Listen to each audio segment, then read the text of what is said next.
আজ আমার রান্না সারা হয়ে গেছে। তোমাদের কার কার রান্না সারা হলো? তাই আমি আজ প্লেটটা সাজিয়ে নিলাম। প্লেটের মধ্যে দিয়ে দিলাম ভাত, আর রেখেছিলাম সন্না শাক ভাজা। সন্না শাকটাকে আমি রসুন দিয়ে আর লঙ্কা দিয়ে ভেজে নিয়েছিলাম। আর ছিল সব রকম সবজি দিয়ে একটা তরকারি, যেমন কচু, মূলো, বেগুন দিয়ে একটা তরকারি বানিয়েছিলাম। আর ছিল ডিমের তরকারি।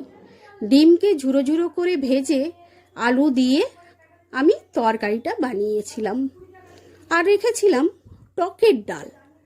আমি চালতা দিয়ে, মুসুরের ডাল দিয়ে আমি টকের ডাল বানিয়েছিলাম। আর ছিল বাসি মাছের টক। তোমরা বাসি মাছ খেয়ে দেখো, টক খুব সুন্দর লাগে।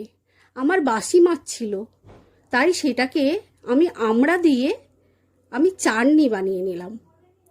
সেটাকেও আমি প্লেটের মধ্যে দিয়ে দিলাম। তোমাদের কার কেমন লাগলো জানিও। ভালো থেকো, পাশে থেকো, প্লিজ পাশে থেকো।